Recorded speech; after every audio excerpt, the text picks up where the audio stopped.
Thank you, Jesus. Għajtu ġessu għal darboħra. Halleluja. Grazzi muli għaddis. U għal-isem li jisħuqlu kull tivħir u kull nur. Amen. Nil-għawkom Mrs. Familja River of Love madwar Malta u Għawdex għal-messaċ il-lejla fuq jekkalla għaliva int tejċle. Jekkalla għal tista int tejċ ma tistax.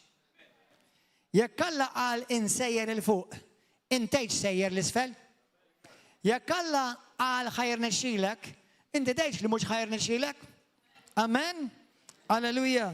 Għalek Spiritu Santu, kellimna l-lejla u tkellem inti minn fommi, ibni l-knisja tijak u l-poplu tijak, dik hija l-qalb tijak missir li inti tibni il-poplu tijak. Halleluja.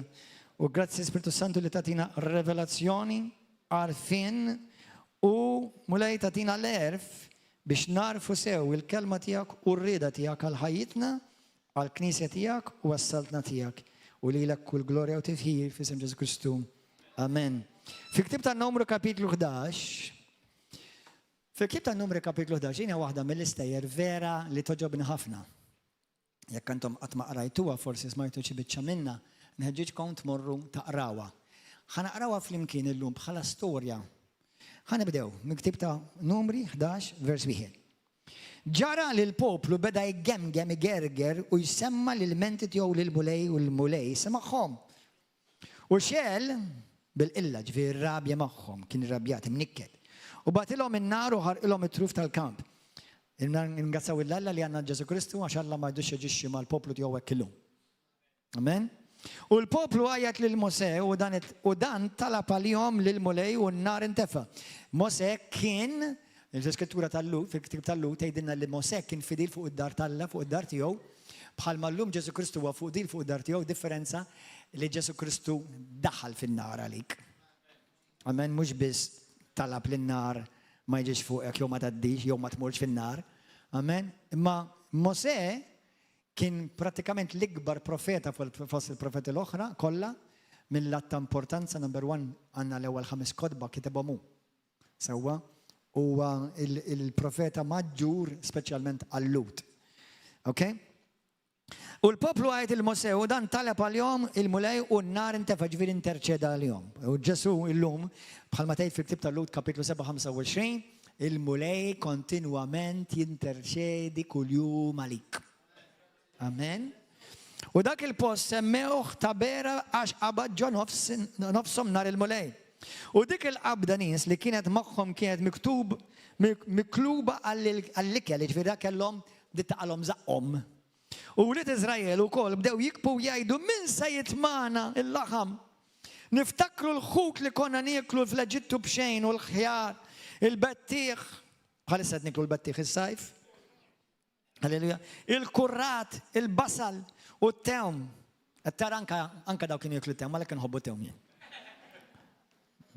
U issa bil-ġuħ, għajnejna ma jarawx ħlif il-manna. Ġifiri pratikament, dijem ħafna xtifem da, pratikament anka fuq l-istorja tal-manna bissem storja wahda. Għalix pratikament il-manna t-reprezenta l-ġesu. Il-ħobs ġej mis-sema. U daw bdew ma qadruħ. U jgergru kontra Diju. Imma ħana bizadik. Just sajtot. U issa bil-ġuħ għajnejna ma jarrawx ħlif il-manna. U il-manna kienet tiġbaħ iż-żerrija tal-kosbor u lewn ir-raża. Il-poplu kien jinxteret jiġbora u laqtuha u mbagħad jitħnuha bil-mitħna jew jisħquha fil-meħżen fil-meħriż dawk li ma tantx nużawhom jiena kuljum, kienu jisajruha fil-borma u jagħmluha f'tajjar u t-toma tagħha kienet bħal laġina maħduma biż-żejt. U meta bil-lejl kienet taqa' in-nida fuq il-kamp, kienet taqa' magħha il-manna wkoll. Daw prattikament x'beda jagħmlu, bdew igergru kontra Mose u kontra Alla. Għaliex daw bdew jgħidu bħalma ġieli nisma' xi wħud u vera jnikkittni meta nismagħhom jgħidu li hekk. Jgħidu aħjar kif kont qabel. Jo, aħjar meta konnar. Jekk inti jedda l-kliem, jew ħsibtu Tnikket il-lalla. Għax taf xatturi, apparti li mux xatturi fidi li nitkellmu fuqha. Atturi li inti m'intix grat x'għamel Ġesu għalik. Ungratefulness. Mosè sama l-poplu jikbi familja u kulħadd f'bib it-tinda tiegħu. Il-mulej xel bil-illa kbira u Mosè nkwita u Mosè staqsa l-mulej għala inkwetajt il-qaddej tiegħek ġifieri pratikament qed tipoġġija fuq. Jaqgħu ma sibx grazzja quddiemek ġifieri għattamili xi vendikazzjoni da pratikament qed jgħidlu Mosè tgħidlu inti qed tagħmel xi vendikazzjoni lili għaliex tajtni dal-poplu iger kontra tiegħek u kontra tiegħi. Biex għabbejtni bil-pisa dan il-poplu. Forsi jien ġib ġufi dan il-poplu kollu, forsi wellittu jien biex ngħid li ġorru fiħdanek bħal man imradda ġor tarbija fiħdana sa' kemm twaslu fl-artu u inti ħlift li tatija lil-missierhom, missierietom. Imna jinsan ġib jien il-laħam biex natiħ il-poplu kollu edin jibkuli u jajduli għatina l-laħam x'niklu. Ma niflaħx jien waħdi l-pis ta' dan il-poplu kollu tqilu wisqalija. Jekk kien se timxi jekk mija joqtolni kif ħassu Moses? U nista' ngħidilkom li bosta maxxejja jħossuhom hekk. Jekk sibt grazzja quddiemek u ma narax id-denja aħjar, pratikament jgħidu aħjar toqgħodni, aġbajt.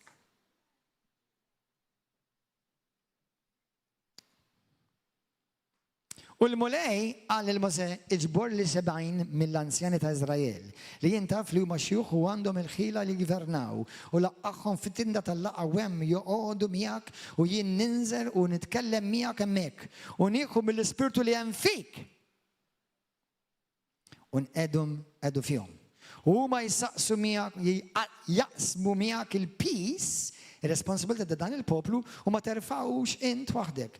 Imbagħad tgħid lill-poplu tqadsu għal-għada u intom tiklu l-laħam għaliex il-biki ta'kom wasal f'widnejn il-mulej meta intom qedtu min se jitmana lill-laħam. Kemm konna sewwa fil-Eġittu? Tollix idejk. M'intix darbettu dak-tim. Taf kemm ġieli smajtu? Pastor, qabel meta konna hekk fir-reliġjon ma kontx nara dawn l-affarijiet. Mhux ovvja. Meta l-mejjed jara xi ħaġa. Meta jibdew jinfetħulek għajnejk, tibda tara. U meta jinfetħulek, tkun żgur qed tiffoka fuq Kristu. Ma jkollhomx jieklu x'tieklu għal jum wieħed anqas għal jumejn, anqas għal 5, anqas għal 20 u anqas għal 20 biss. Imma għal xahar sħiħ sakemm joħroġ minn nifsejkom, minn widnejkom, minn imħirkom. Buffè kull sigħathom.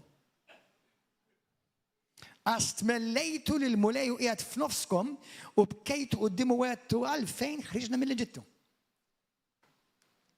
Isimgħuni aħwa, dawk kienu skjavi ta'. Meta inti tkun skjav, ftakru għadi, m'għandekx dritt. Xejn. M'għandekx wirt. Xejn. M'għandekx identità. Xejn. Għax inti proprjetà ta' min u fuqek. Għalhekk aħna fi Kristu m'għadniex skjavi. Kristu għamlek iben b'identità, pożizzjoni, awtorità, identità li kien nifsek ħadd ma wieħed bħalek fid-dinja. Uniku. Meta tkun skjav m'għandek xejn minn da. Meta tkun skjav m'għandekx wirt. Ma meta tkun iben għandek wirt fi Kristu li x-xitan irid jisraqulek kull jum. U Mosè wieġeb 600,000 raġel fih dan il-poplu li jinġa nofsu. U int tgħidli għatihom li kelli laħam jieklu laħam għal 10 snin. Għal xahar sħiħ, skużawni. Minn fejn ġibt għal 10 snin. Għal xahar sħiħ se jkun biżżejjed għalihom jekk noqtlu n-naġ u l-baqar, jekk niġbru l-ħut kollu tal-baħar ikun biżżejjed. U l-mulej wieġeb il-mulej se jaqgħu tlaħħaqx id mulej ġifieri pratikament ismani Mosè. Jiena mhux qed ngħidilkom ngħid lilek biex ittihom l-ikel. Inti titlob u jiena ntihom l-ikel. Inti għamel il-parti tiegħek, bija ħalli vedejjeb. U Mosè ħareġ u kellem il-poplu għalihom kliem il-Mosè il-mulej u ġabar is-70 raġel mill-anzjana tal-poplu u għedhom madwar it-tindja. Il-mulej nżeżel fi sħab jikellem il-Mosew u ħa mill-ispirtu li kellu fih. U taħ il-70 xieħ u ġara li kif l-ispirtu għad fuqhom bdew jipprofetizzaw imma ma saktawx. Iżda fil-kamp kien hemm baqa' żewġ irġiel wieħed jismu Eldad u msomma. U bdew jipprofetizzaw u jitkellmu il-kelma tal-mulej. Vers 28. Ġożwe bin Nun li minn ċkunitu kien għaddejn ta' Mose qabad u qal. Sid Mose tħallihom x'aktar, iżda Mose u jiġbu jaqgħu qiegħed tgħir minħabba fija jalla l-poplu tal-mulej ikun kollu profeti jew jipprofetizzaw. U jalla l-mulej qiegħed fuqhom l-ispirtu tiegħu. Bat Mose nġabar fil-kamp u xjuħ ta' Izrael. U l-mulej qajjem riħ insomma. Daw baqgħu gergru. Baqgħu gergru kontra Mose, baqgħu gergru kontra Alla. Għaliex bdew jgħidu bħalma tiġarajna aħjar kif konna qabel, kont komdu, ma kellix problemi. Kemm aħna giddibin. Ma kellekx problemi qabel ma ġejt kredent Kristu int. Issa sibtom il-problemi. Issa sibtom il-challenges. Qed ngħidha għal kollha kemm aħna. Mhux kollha kellna l-problemi qabel ma ġejna għand Ġesu. Ma x'ta ma kellna. Zero. Mitlufa. Ma once li tiġi għand Ġesu, issib is-soluzzjoni.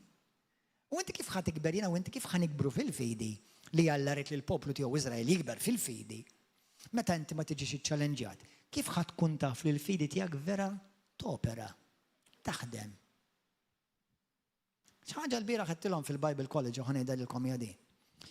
Intom kontu tafu li l-poplu kollu li ra dawk il-mirakli kollha qudiemhom. Il-kolonna tan-nar, is-sħaba issegwihom. L-manna nizel mis-sema. Il-lasafar kien jgħidulhom, is-summin li batilhom. Sewwa, dak kollu li batilhom, taf li minn dawk in-nies kollha, apparti Kaleb u Ġożwe, u xi tfal miż-żgħar taħt l-20 sena, taf li l-ebda wieħed minnhom ma daħal fl-art imweda. Taf li inti Alla jista' jħilsek minn skjavitu li jiena u inti konna taħtu. U jekk inti ma toqgħodx attent, int stess tiddiskwalifika lilek innifsek. Taf kif tiddiskwalifika lilek innifsek? Bil-biża, bid-dubju, bid-gergir, bid-gemgin, b'nuqqas ta' apprezzament dak li Alla għamel miegħek. Għalhekk qedtilkom jekk Alla qal int tista', taqpax tgħid ma nistax.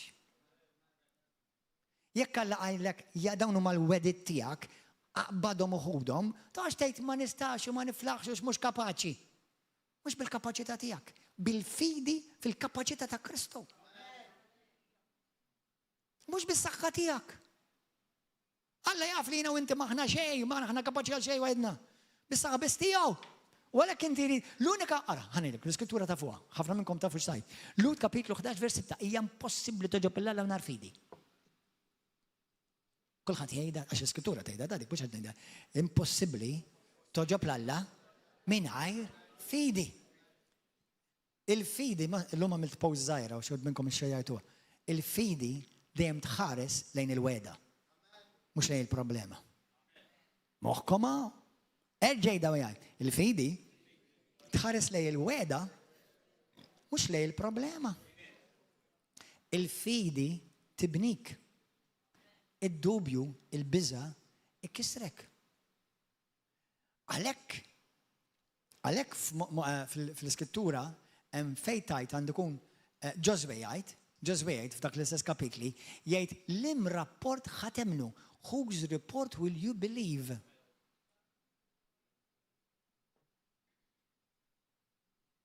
Fid-dinja dejjem fil-ħajja dejjem ħajkollok żewġ rapporti. Jew xejn Alla, jew xejn id-dinja. Jew xejn Alla, jew xejn ċirkustanzi. Jew xejn Alla, jew xejn xi tħoss. Jew xejn Alla, jew xejn il-gvern, jew id-dinja, jew l-news. Jew xejn Alla, jew xejn sidek, jew sieħbek, jew seħbitek. Jew xejn Alla, jew xejn il-feelings. X'ħatajt int? Lej xiex ħatħares? Fuq xiex se tiffoka? Għax dak li tiffoka fuqu jiżviluppa f'ħajtek. Żomma f'moħħok dak li tiffoka fuqu jiżviluppa f'ħajtek. Xi ħadd riċenti issa qalli inti qisek għala xejn qisu xejn ma jiġri. X'qed tippretendini? Għax qed jiġri xi ħaġa. Qalbi. Jekk jiena ngħix bil-fidi, jiena rrid inħares lejn il-weda, mhux lejn il-problema. Jekk jiena rrid nidħol fl-art l-inweda, ma nistax noqgħod inħares lejn il-ġganti. Jekk jiena rrid nara l-fejqan, ma nistax noqgħod nara il-mart. Għalhekk jiena ma nistax nifhimha kemm il-darba smajta di, għax mort nistudja fuq il-marda. X'inhi? Jekk tistudja fuq il-marda taf fuq xi tiffoka, u taf x'ħajżviluppa fik il-marda. Jekk inti bniedem ta' fidi, inti mhux toqgħod tiffoka fuq il-marda, tiffoka fuq il-fejqan. Ara tassew. Inti aħna qabel anke llum il-ġurnata, ipprova ħur ritratt, u tagħmillu hekk ara. Waqt li taf x'ħajjiġi żliġa. Meta inti tieħu ritratt, tiffoka l-kamera. U dak li jiffoka jidher fuq l-iskrin. Dak li tiffoka ħajder fuq l-iskrin. U dak li jidher fuq l-iskrin ħataġġixxi fuqu. U ssir ir-realtà tiegħek. Mhux ir-realtà bil-fors talla, ir-realtà tiegħek. Għax jiena u inti nistgħu nkunu fl-istess dajsa. Imma inti qed tisma' ir-rad u jien qed nisma' l-kelma.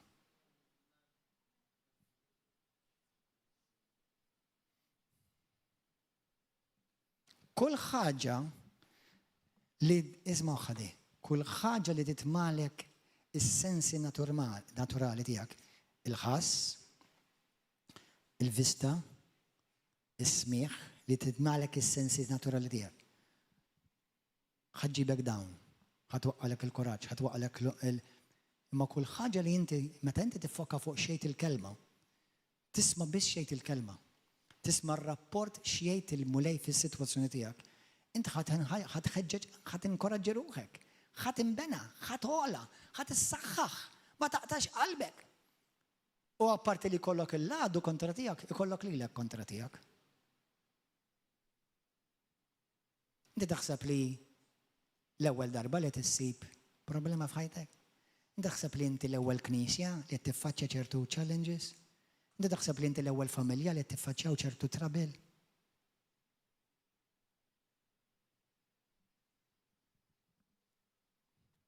Għalhekk jiena ma nistax għaliha, u fil-vera sensa kelma ma nistax għaliha. Pastor, ma x'inhu jiġri? Ħanejdlek. Diħlin fl-art imwieħda. Ħanejdlek, il-ġganti f'għajnejja jidhru ġurati.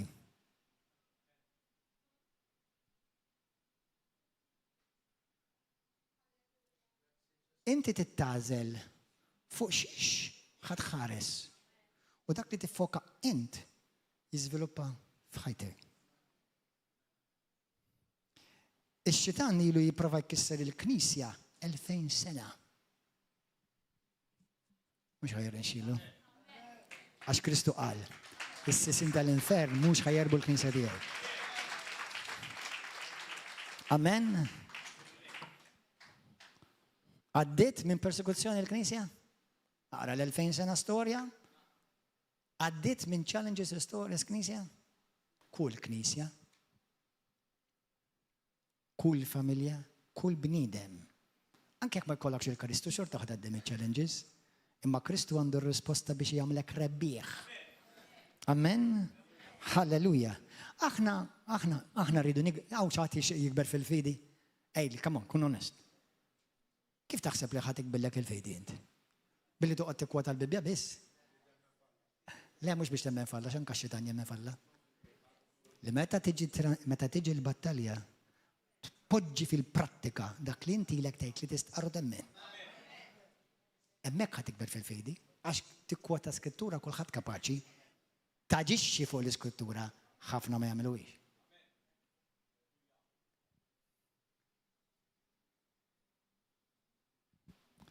Aħna kif nafu in-nies Alla kienu mimlijin bil-fidi? Għax qalu jiena nemmen? Għax daħlu fin-nar u ħarġu jleqqu. Għax tefawhom fost liljuni u għamluhom pussycats.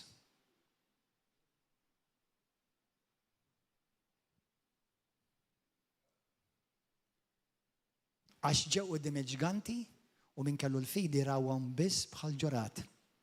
Ma min beża beda jaraw lilhom infushom ġurati.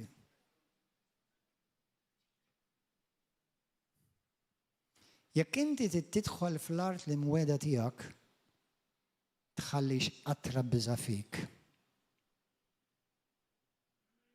Ħanerġa' ngħidilek. Mill-bidu tal-kreazzjoni Alla għażel poplu. Mhux kollha jidħlu.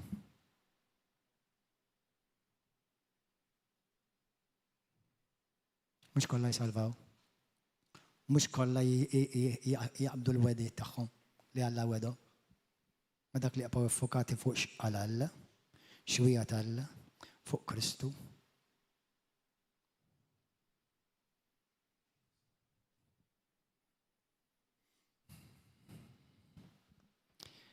Vers 1 ta' kapitlu 12. Mirjam u Aron gergru kontra Mosè minħabba l-mara minn Kus. Insomma, x'kullu mara barranija u ma ġbithomx minn dera, ma fansewix. U bdew iqablu l-anfushom, bdew igergru kontra Mosè. L-Iskrittura tgħidlek li Alla ħada personali.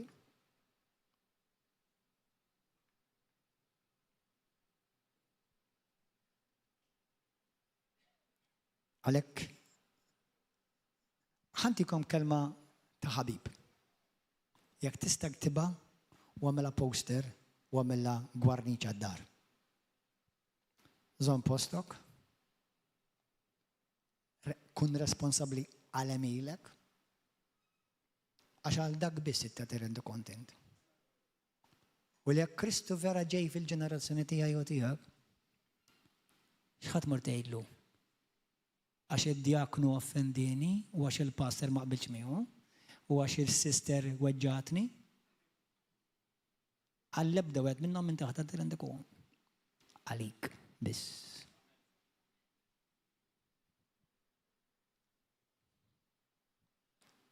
Idħol fl-art imwieda tiegħek. Amen? U jekk Alla qallek tista', mela tista'. Jekk Alla għallek ħadir nexxilek, meta ħajr nexxilek jgħid il-Mulej. Amen? Grazzi Ġesu. Numri 13. Il-vers wieħed, il-Mulej kellem il-Mosè u qallu ibgħat lil xirġieli jitkixfu l-art ta' Kanan li jinsenati lill-Uliet Iżrael. Ibgħat wieħed minn kull tribù ta' misrietom il-kol mill-kapijiet fosthom. U Mosè baqthom. Vers 16. Vers 17. Mela bat il-12 il-persuna isimgħu moħħkom hawn. Jekk Alla lilek wedek il-fejqan, ma qallekx x'taħseb. Jekk Alla wedek dar, ma qallekx x'inhi l-opinjoni tiegħek. Jekk Alla wedek art, wedek ministeru, ma qallekx ara tieni l-opinjoni tiegħek, ħajn niddiskutu. No. Tiġewwa tiegħek, inti taħtfu bil-fidi. Meta Alla bagħthom, għallhom jiena ħanibgħatkom tissorveljaw, tagħmlu survey ta' dak li diġewwa tiegħek. Ma qallhomx ara jekk intom telbu l-ġganti, jekk forsi naħsibha da xejn, naħseb antikom dil-art tara. By the way, dil-art kienet ikbar minn sqallija. Ġi art kbira. Sewwa, għax qed konna nitkellem ma' tfal. Marru 12 ruħ. Inti jekk anke jiġu Malta, 12 ruħ kif ħad tkun taf li daħlu 12 ruħ Malta? Kif ħad imduna li daħlu 12 ruħ Malta? Qed tifhem anke jekk jidħlu 12,000, ħseb wara 12 ruħ. Inti tifhmu jew 40, whatever. Sewwa. Mela, u daw mid-dera il-ġganti ma bboderjawhomx, kien hemm il-ġganti. U Mosè vers 17 batom jitkixfu l-art tal-Kanan u qallhom itulgħu minn Negeb u itulgħu qalb l-għoliet. Araw l-art x'in in-nies u jagħmlu fiha jekk mhix saħħithom jew dgħajfa, jekk mhix ftit jew ħafna. Pratikament qed jgħidu l-qara dejjem jgħidulhom ħalli naqbiżolkom daqsxejn. Pratikament qalilhom ara Alla wedkom din l-art. Morru araw x'ħajkolkom taħtkom. Morru araw x'taħkom Alla tiġa. Dak li Alla wedek toqgħodx tagħmillu question mark. Jekk Alla għalek din tiġa tiegħek, jekk hux fejqan, jekk hux barkiet, jekk hux ministerju, jekk hux sejħa, jekk hija tiġa tiegħek, tox tagħmilha question mark, thank you Lord. Mhux if, how. Mhux if, when. Imma ma niflaħx għal dan il-ministeru. Jekk kiena tajtulek ta' xi fisser, li inti tiflaħ għalih. Jekk jiena wettek xi ħaġa taf xi fisser, li inti tiġa provdejtlek. Mhux qed nitolbok l-opinjoni tiegħek. Hemm ċept x'imkien insejt ġieli rajta fejn jgħidlek, good morning my son, my daughter, today I will be taking care of your stuff. I don't need your help. Ġieli rajtuha? Ibni, bonġu, illum għandi pjana l-ħajtek, tħabbix rasek, ma rridx lajnuna tiegħek. Just imxi f'dak u imxi wemmen u imxi wemmen. Jekk l-art mela vers 20, jekk l-art ix mammila jew ħawlija, fiex siġar jew le għamlu il-ħila u ħudu mill-frott tal-art kien żmien il-bikri tal-għenem. U telgħu jitkixfu l-art mid-deżert sin ta' sin sarew ħobb bin-naħa tad-daħla ta' Ħamat, telgħu minn naħa insomma. U l-post għax kien hemm ħafna frott, kien żmien il-frott, għal sabu għeneb kbir, sabu frott ieħor, sabiħ kien kbir. U vers 25, reġgħu lura mit-kixxif tal-art wara 40 jum. Malli waslu marru għand Mosè u Aron u l-ġema kollha ta' Iżrael fid-deżert ta' Faran Kades u qalulhom kollox lilhom u l-ġema kollha ta' Iżrael u rewhom il-frott tal-art. Isimgħu x'inhu ġej. 10 minnhom. Il-rokkontawlu kull maraw. U għalu morna fl-art li jintom battuna nitkixfu. U taw sew tnixxi l-ħalib u għasel. U dan huwa l-frott taqqa. Ġviet jgħidulhom hemm ħafna affarijiet tajbin. Iżda n-nies li joqogħdu fiha huma nies ta' saħħa. Dawa dawn kif raw il-Alla jaqret l-ekbar armata fid-dinja, l-Eġittu.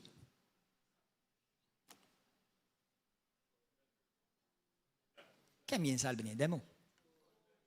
Kemm jinsa l-bniedem li l-mulej jkun għamel mija? U l-bliet magħluqa bis-swar u kbaru ħafna, hemm rajna l-ulied Anak. Li kieku l-ulied Anak qed jitkellmu jgħidilu, u raw l-ulied l-Alla.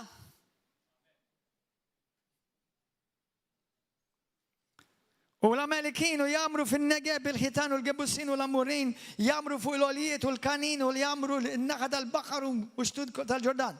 Imma ma daw ġew. Vera jar sabiħa, imma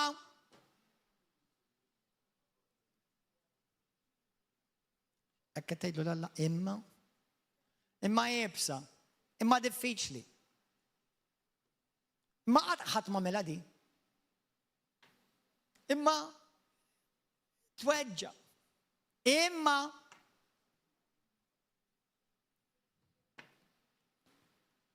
dik l-imma tista' tiswilek il-wedit tal-Alla. Kaleb, kien hemm Ġoswe u Kaleb. Sikket il-poplu quddiem Mosè qalilhom, infittxu nitilgħu u naħduha f'idejna. Ejja naqbduha. Ejja naħduha. Infittxu nitilgħu u naħduha f'idejna nistgħu nirbħuha għax nifilħu għaliha. U l-irġiel tellu miegħu qalu ma nistgħux naqbtu għall-poplu jiflaħ aktar minna. Ġesu. Żewġ min-nies fl-istess kongregazzjoni b'żewġ rapporti u żewġ punti di vista differenti. Waħda grupp minnhom qed jgħidu tazza ħasra nofsa żvojta. L-oħrajn jgħidu grazzi mulej tazza nofsa mimlija.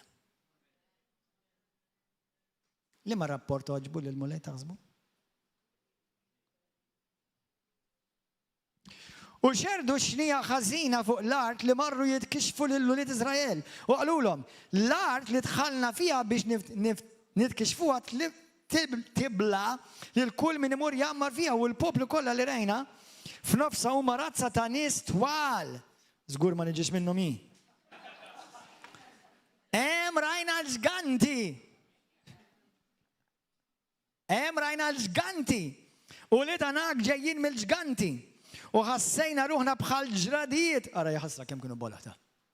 Ara kemm kienu bola. Minn flok bdew jgħidu, Alla huwa manek, Alla huwa mana xejn ma jista' jiġri kontra tagħna. Imma aħna żaru dajfa.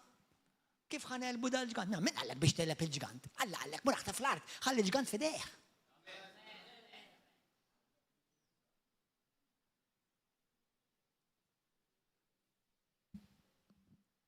Min qallek biex inti tmur titħares lejn il-ġgant? Jekk inti tħares lejn il-ġgant, tinsa li għandek tħares lejn Alla li huwa ħafna ikbar mill-ġgant. Amen aħwa. Taf x'għamelu fil-ktib ta' Numri kapitlu 14? Għamet rewwixna kontra Mosè u kontra anka Ġoswe u dawk li bdew jemnu l-kelma tal-Alla. U mbagħad Alla ħalef li daw in-nies li ma jemnux moħħhom hemm. Jekk tmorru taqraw il-komplement tal-Iskrittura. Taf x'qallhom ir-rapport li ġibtu intom? Ir-rapport li ġibtu intom qed tħawdu l-kongregazzjoni kollha ta' Iżrael. Għax qed iġibu l-biża', qed iġibu d-dubju, u ħadd tispiċċaw it-telfu ġenerazzjoni sħiħa milli jidħlu fil-art il-mweda tagħhom. Il-lejla taf x'għandek titlob mulejtini l-ispirtu ta' Ġoswe u ta' Kaleb. Għax dawn għandhom spiritu differenti jekk tgħid l-Iskrittura f'kapitlu 14. Dawn għandhom spiritu differenti. Ir-raġel Talla li huwa bibli bil-fejdi dejjem għandu r-risposta u dejjem jħares lej soluzzjoni, mhux lej il-problema u lej il-ġiganti. Min issa, sakemm Alla jsejħlek il-ġenna jekk tidħol, il-ġganti ħajbqgħu jidhru jqumu.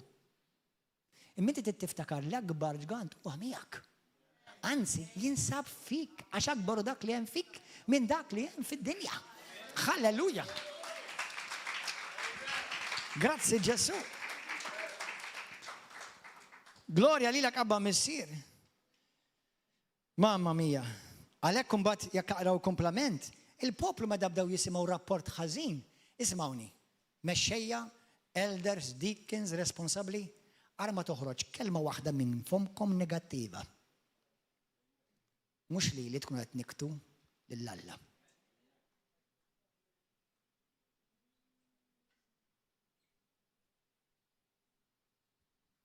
Inti u jien jekk Alla għamlek responsabbli x'imkien, titġib rapport ta' fidi.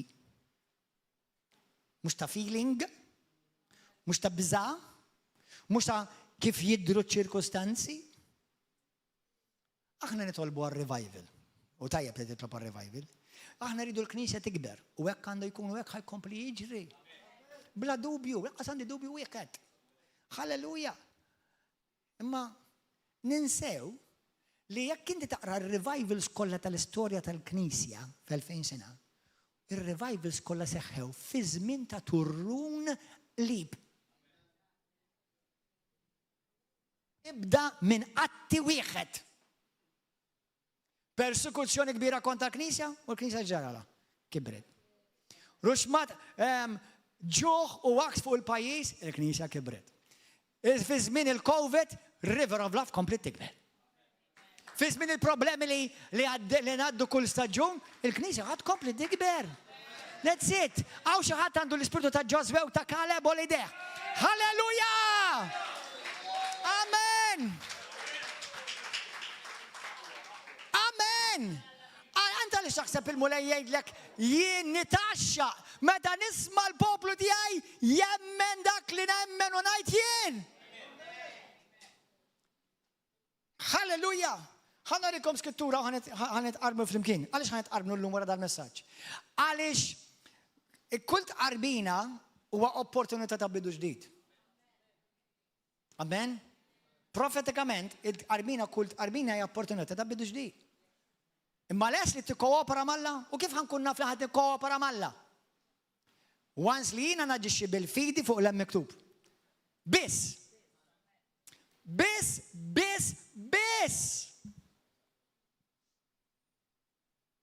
Intom kontu tafu għaliex believe it or not. Believe it or not. Ħantikom ħsib u revelazzjoni għara ġejja. Mokkom nisimgħu sew. Intom tafu għaliex Ġuda tradixxa lil Kristu.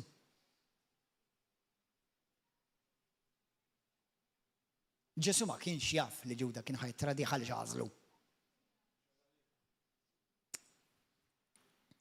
Ġuda tradixxa lil Kristu għax beżgħu.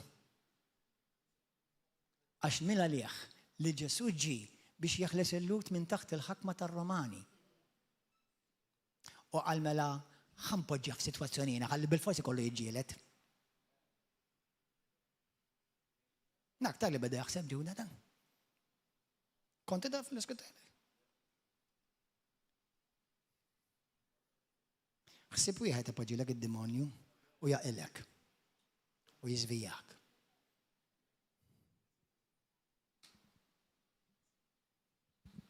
Believe it or not, l-intenzjoni ta' Ġuda fajneħ, mux fajneħ Alla, kienet tajba. Minna li qed jagħmel xi opra tajba. Jiena rrid neħles il-lut, x'il-modoffet jagħmel da? Qed jikol mal-prostituti, inti mhux il-Messija suppost ġejt biex taħlesna x'il-modoffet tagħmel. Mela ħanejnu il-Alla. Għax Ġesu dejjem kien jiżgiċċajlhom, mela ħanpoġġi f'sitwazzjoni u mhux jerġa' jiżgiċċalhom, u d-darba ma żgiċċalhomx u spiċċat Alla Ġuda.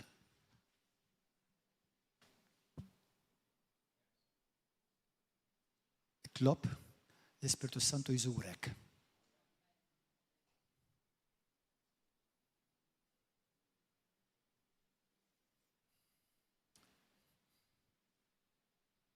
Pietru, itlaq minn qudiemi għax xitan.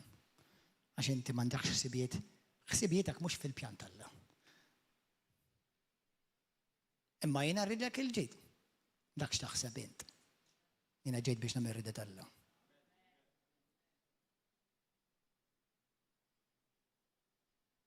Dak kif tara int minn moħħ ta' karawetta. Alla għandu pjan kbir ta' fidwa.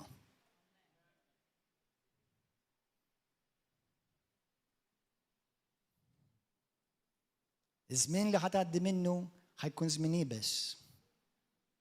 Imma ħajjiswa għal fidwa ta' bosta. Tiftakru għal-kelma? Profetika. Umma ħafna għadhom qed iħarsu lej il-ħmieġ, id-dranaġġ. Iva bli kollok tgħaddi mid-dranaġġ, bil-fors. Inti meta taħsel id-dar l-art? Tiċċassaj li jinħroġ il-ħmieġ?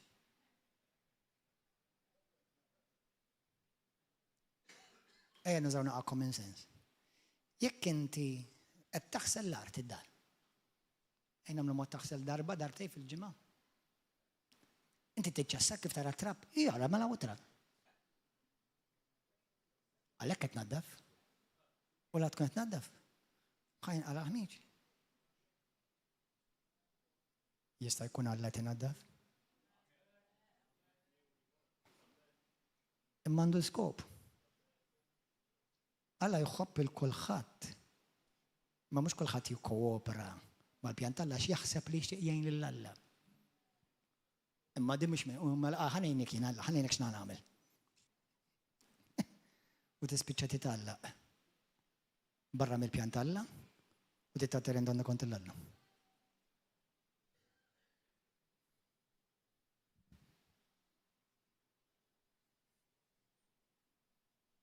L-unika ħaġa li toġob il-Alla, apparti l-imħabba, x'inhi?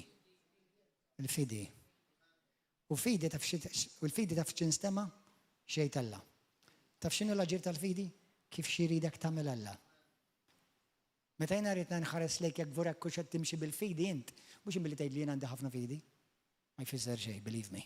Onestament illum wara 30 sena Kristjaneżmu għalija żgur ma jfisser xejn. U għal Alla aktar. Kemm narak jiena għalkemm jiena mhux ħaniġġudeka kemm ma nara l-frott tiegħek. Mhux għax ma tiżbaljax għax jiżbalja kulħadd. Imma kemm narak vera toġixxi fuq xtejt il-kelma. Hemm biss qed timxi bil-fidi int. Biss. Il-bqija jekk ma timxix bil-fidi, m'intix ħadoġbu lill-Alla u ħadd tispiċċa dak li qallek iva għalih li tiegħek ħadd immissjalek il-weda li Alla għandu għalik. Għax inti kellek a good idea. You wanted to solve a problem in the arm of the flesh instead of by the arm of God. L-ewwel Pietru 5 marru hemm malaj.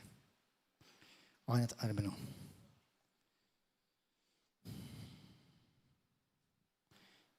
l-Ispiritu Santu tkellem.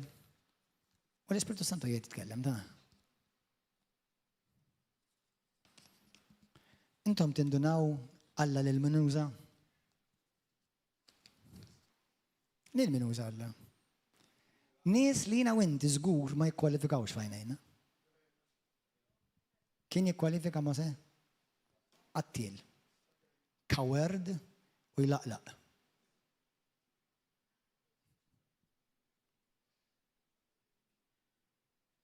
Kont tażlu biex ikun lider? Aħna li nafu aħjar. David, qattil, adulteru, kawerd, telaq minn xogħlu. Kont tażlu indak? Semmi li n-nies kollha talla. Għalhekk għażel Alla lilek. U lili. Biex il-glorja tiegħu tidher fid-difija tiegħek. Għax jekk taħseb li inti b'saħħtek u Alla għażlek għax inti b'saħħtek u inti bravu u inti tajjeb u inti qaddis u inti ma tiżbaljax. Alla jobsqok. M'għandu bżonnok.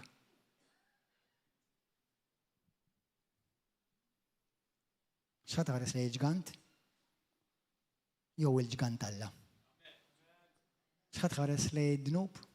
Lew id-dem ta' Kristu. X'ħad tħares lejn il-problema jew is-soluzzjoni? Ħadd minna ma ħajmur quddiem Alla u ngħidlu ma it-torta ħadd.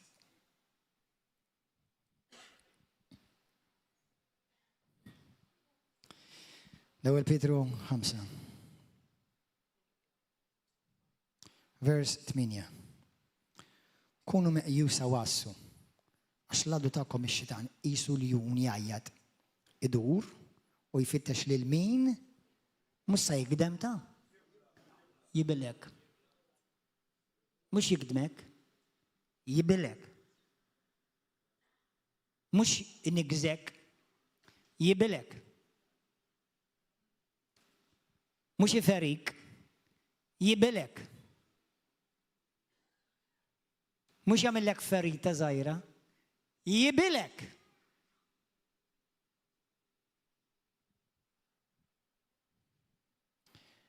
Ifqulu sħaħ fil-fidi.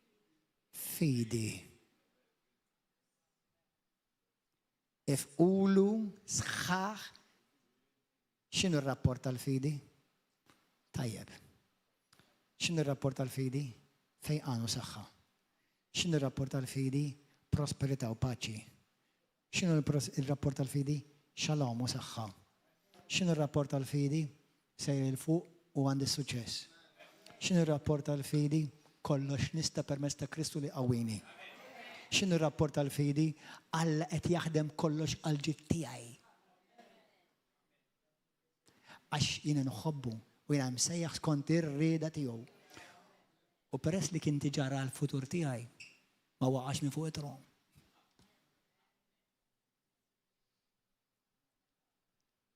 Poplu tal-fidi. 9. Iqfulu sħaħ fil-fidi. Intom tafu l-uħudkom, mela mhux inti biss, mhux aħna biss, ma jaħfux huma biss, ħutom imxerdin mad-dinja kollha qegħdin jaqsmu magħkom l-istess dbatijiet tagħkom. Ma wara mbagħad li tkunu batejtu għal ftit żmien Alla jagħti kull grazzja, kulħadd jgħid li jagħti grazzja. Mhux kundanna. Jekk inti għandek xi tip ta' Alla li jrid ikisser il-ħuk u l-oħtok, jekk inti għandek xi tip ta' Alla li inti minn għalik li Alla tiegħek għadu qed ikisser il-knejjes, nista' ngħidlek minn issa taqdil id-demonju li ċifru. Jekk inti qed tifraħ tistenna li l-ħuk biex jaqa' joħtok ħadara meta jaqa' u ħataqa', qalbi tiegħi, inti diġà mibluħ qed ix-xitan diġà belek, għax inti tixtieq dak li proprju x-xitan jixtieq.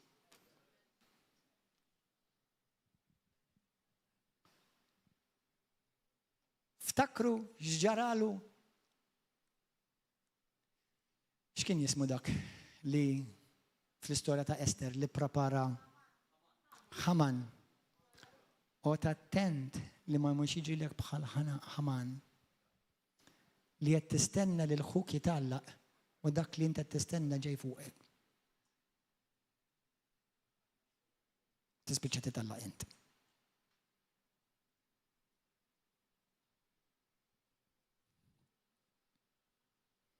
Imbagħad wara li tkunu batejtu għal ftit żmien Alla li jagħti kull grazzja li jsejħilkom għall glorja tiegħu ta' dejjem fi Kristu u nnifsu jerġa' jiġġeddid u nnifsu jerġa' jiġġeddidkom, iwettaqkom, isaħħaqkom u jqiegħdkom.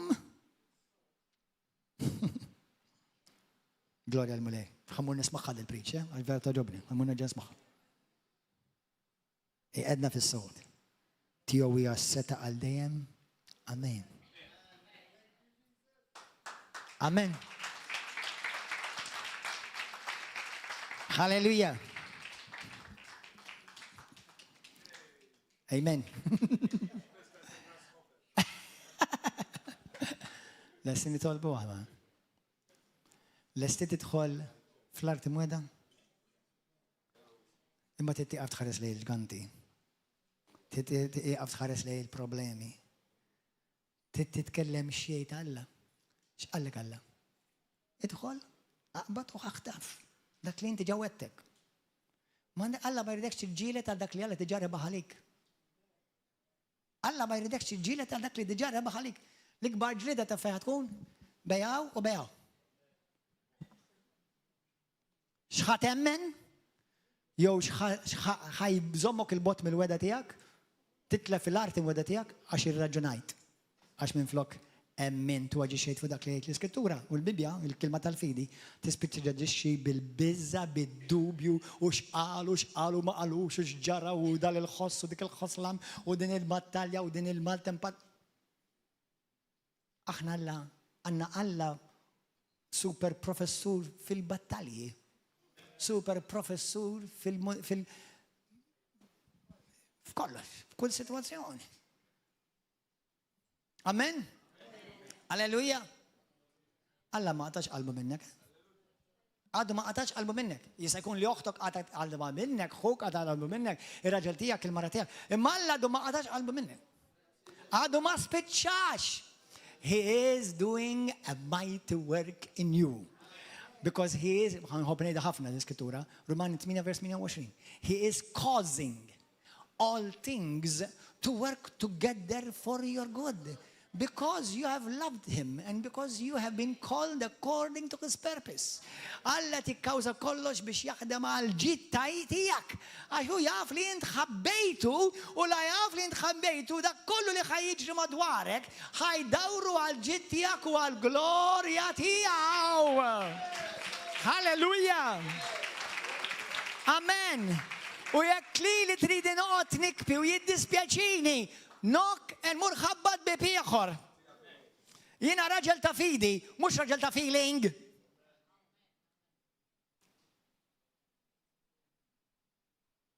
ħana ġixxi xtajt il-kelma. ħana nitkellem xtajt il-kelma. Mhux qalet siju tkelsija l-kuġina u dak qalbi tiegħi. Alla tej ma jbiddilx ta. Taħseb li l-wedit tal-Alla tbidlu għax inti tħossok ħażin.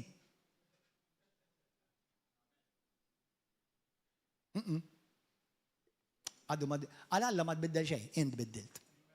Put yourself back on track. Put yourself back on track. And move on. And move up. Għajni tolbu. Baxu raskom tolbu għasa. Halleluja. Fejn ġi xejn bil-biża? Fejn ġi xejn bil-dubju? Fejn ħallejt id-dubju jidħol? Il-biża jidħol? Tinnejlek fejn? Meta ħares lej ċirkustanzi minn flok lej Kristu. Meta ħares lej xejn ħaddieħor minn flok xejn il-mulej. Meta ħares lej xi tħoss minn flok x'temmen. U bdejt tereq, u bdejt tħoss ħażin, u bdejt tinkwieta, u bdiet il-konfużjoni. Dak huwa il-frott ta' dak kollu li inti tirċievi meta taqlajnek minn fuq Kristu u l-kelma tiegħu biss. Inti kont tkun Kaleb, kont tkun Josue, jew kont tkun wieħed jew waħda minn dawk l-10. Taħseb dawn l-affarijiet għadhom ma jsirux illum? Sal-lum għadhom isiru. U jekk għamilta, it's time to repent Mhux trid il-ħadd ieħor repent, you repent. Ħadd ieħor jara ħalla.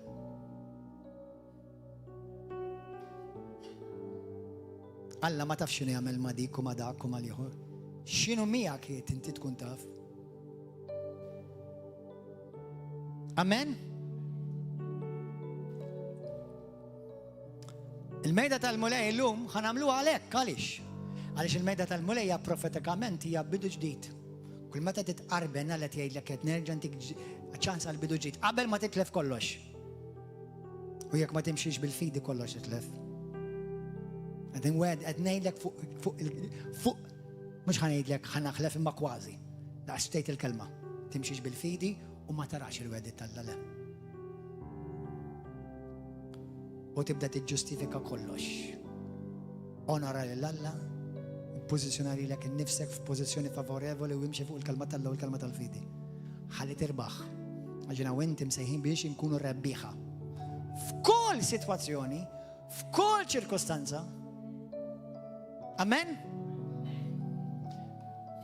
Għal dawk li intom qed issegwu fuq YouTube, televiżjoni, Facebook u hawnhekk. Ikkaw xi ħadd minnkom il-lejla tgħid li pastor dil kelma kelli bżonn nismagħha. Kun onest, holiday. Kun onest, kun sinċir. Come on. Humility never hurts anyone. Amen? U għal dawk li intom minnkom hawn u tgħid li pastor nixtieq nibda bidu ġdid, illum ibda bidu ġdid. Ibda bidu ġdid illum. Fejn id-dubidaj, taf li d-dubju għadnub? Taf li l-biża timxi bil-biża quddiem Alla għadnub? Taf li timxi inti tistqarra fajt negattivi kontra l-kelma tal-Alla, taf li għadnub? Taf li l-Bibja tgħidlek f'dak l-istess kapitlu tgħidlek għax jien smajtkom xettu li mintom ħaditlu fil-kelma fil-arti weda mela ħanġija li seħ dak li intom sessettu mintom xħataraw il-weda tal-Alla. Taf li għallilhom Alla. Bbażat fuq dak li inti sessettek ħajsirek għallhom, taf li għallhom. Morru studjaw. You'll be surprised.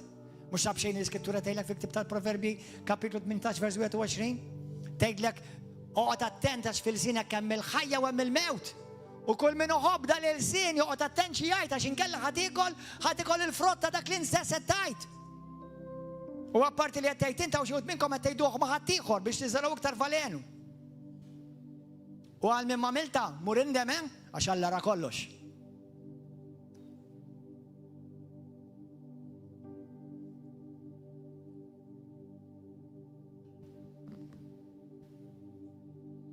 Hallelujah. I'm going to be okay.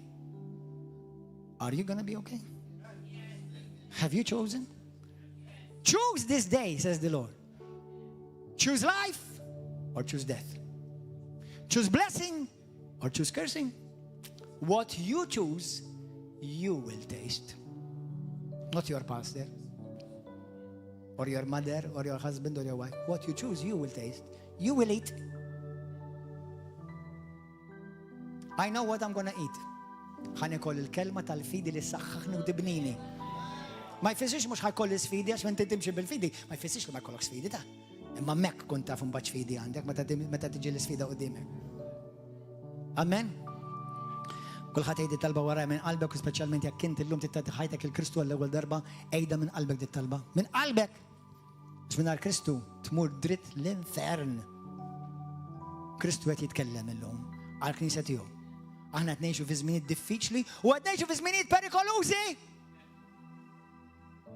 Aħna qegħdin hawn komdi dak l-air condition u fuq is-seats tal-cushion. Għaw aħwa bħalissa jaqtawlhom rashom u jippersegwitawlhom jaħarulhom darhom u salbulhom il-uliedhom. U inti moħħok f'ħuk u f'ħoħtok.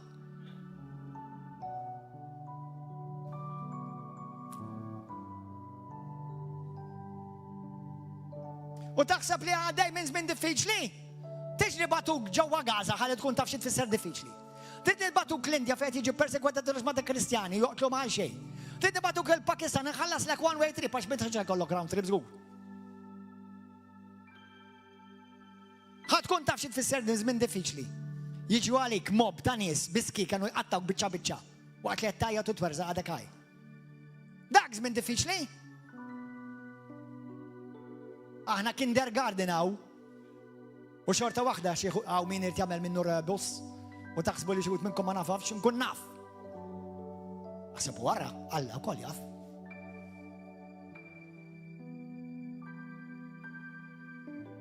Żmien diffiċli. Għax għaddejjem żmien diffiċli. Diffiċli għalik Alla mhux diffiċli. Alla huwa żmien normali fejn il-fidi tiegħek qed tiġi ttestjata jew ħadd iffelja jew ħadd għaddi test. Alla ma jagħmel xejn biżbal. U għalkemm mhux kollox ikkawża hu, imma kollox jippermetti biex jittestja lilek.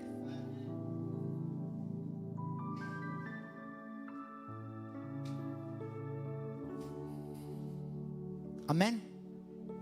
Itlob miegħi talba minn qalbek. Please. Mr. Addis. Grazzi tal-kelma tiegħek. Inti qed tibni l-Knisja tiegħek. U għedtinna li l-persekuzzjoni hija bħal dak li jirrewwaħ il-fjamma. Ma minflok jitfija, il-fjamma tikber iktar. Il-persekuzzjoni hija dak li tkabbar il-Knisja. U tittestja l-fidi tagħna u l-fidi tagħna toħroġ rebbieħa u prezzjuża f'għajnejn. Ġesu, bidlilna id-diska tagħna biex inkantaw diski ta' vittorja u ferħ, mhux vittorja ta' diski ta' gergir u miskinjina u jaħasra. Aħfrinna feddu bedajnejk u mxejna fil-biża u d-dubju u ħallejna l-konfużjoni tidħol f'ħalqna, f'moħħna u f'ħsibijietna. Mulej daw l-affajt niktuk lilek għax insejna il-kobor tiegħek, insejna x'għamilt magħna fil-passat. U għax għaddejna minn daqsxejn ta' mant impata mulej iddu bedajnejk u ħsibna li ħanerqu. Ma minn flok se jaħtinna biex nimxu fuq l-ilma. Tajtna opportunità biex terġa' turina il-kelma tiegħi taħdem. Kelma tiegħek taħdem. Għandawk li intom tixtiequ tagħtu ħajtkom il-Kristu għajdit talba wara Jessa stess mulej qaddis. Inti l-mulej tiegħi, inti s-Salvatur tiegħi. Jiena nemmen b'qalbi kollha.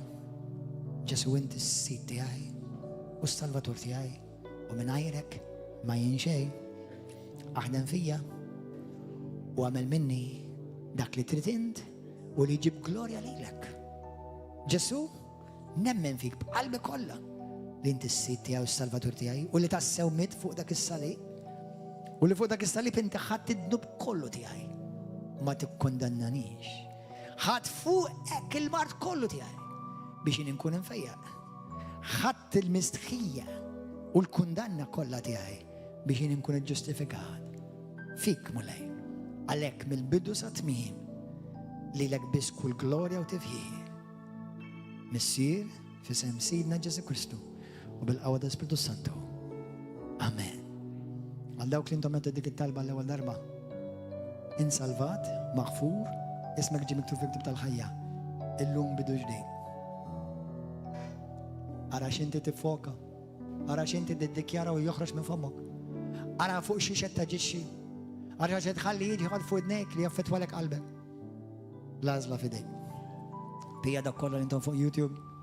Paċi magħkom, God bless you, narawkom nhar is-Sibt. Ejjew biex tesperjenzaw Kristu ħaj. River of love taqdi Kristu rebbieħ. Kristu li jibni, mhux li jkisser. Halleluja. Grazie Ġesu. Halleluja. Grazie Ġesu.